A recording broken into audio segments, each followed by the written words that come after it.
పాఠశాల విద్య.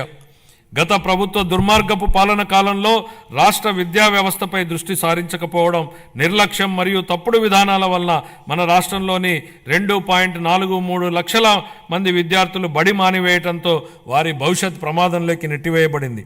ఇలాంటి పరిస్థితుల్లో విద్యా వ్యవస్థను చక్కదిద్దే అత్యంత కఠినమైన బాధ్యతను మంత్రి నారా లోకేష్ గారు తన భుజస్కంధాల మీద వేసుకున్నారు. నేటి బాలలే రేపటి పౌరులనే భావనతో విద్యా వ్యవస్థను ప్రక్షాళన చేయడం మొదలుపెట్టారు. రిజల్ట్ ఓరియంటెడ్ ఎడ్యుకేషన్పై దృష్టి సారించి ఆర్టిఫిషియల్ ఇంటెలిజెన్స్ వంటి టెక్నాలజీ విషయాలను ప్రధాన పాఠ్యాంశాలుగా తీసుకురావడానికి ఆయన చేసిన ప్రయత్నాలతో మన పిల్లలు ప్రపంచ స్థాయిలో పోటీపడి రాణించడానికి సిద్ధమవుతున్నారు.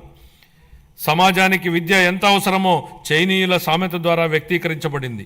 మీరు సంవత్సరానికి ప్రణాళిక వేస్తే వరి నాటండి, దశాబ్దానికి ప్రణాళిక వేస్తే చెట్లు నాటండి, జీవితకాలానికి ప్రణాళిక వేస్తే ప్రజలకు విద్య నేర్పండి. పిల్లలకు విద్య అందించడం తల్లిదండ్రులకు భారం కాకూడదని మా ప్రభుత్వం బలంగా విశ్వసిస్తోంది. ఏ కారణం చేతను ఏ బిడ్డ విద్యకు దూరం కాకూడదని విశ్వసిస్తున్నాం. ప్రతి తల్లి తన పిల్లలను పాఠశాలకు పంపేలా ప్రోత్సహించే లక్ష్యంతో మరో సూపర్ 6 హామీని అమలు పరిచే దిశగా తల్లికి వందనం పథకాన్ని ప్రారంభిస్తున్నాం. 25-26 విద్యా సంవత్సరం నుంచి ఈ పథకం కింద 15,000 రూపాయల ఆర్థిక సహాయాన్ని అందించుతున్నాం. చదువుకునే ప్రతి విద్యార్థి తల్లికి ఈ పథకాన్ని అందించడానికి కేటాయింపులు జరుపుతున్నాం. ఈ పథకం ప్రభుత్వ మరియు ప్రైవేటు పాఠశాలలో 1 నుండి 12వ తరగతి వరకు చదువుతున్న పిల్లలకు వర్తిస్తుంది.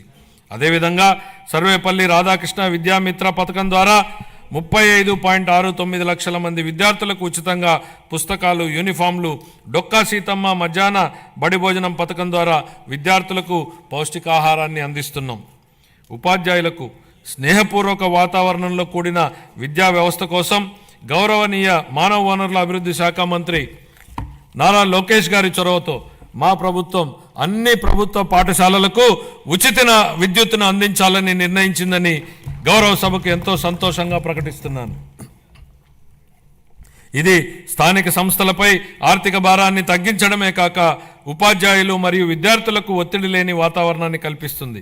25-26 ఆర్థిక సంవత్సరానికి పాఠశాల విద్యాశాఖకు 31,805 వేల కోట్ల రూపాయలను కేటాయింపును ప్రతిపాదిస్తున్నాను.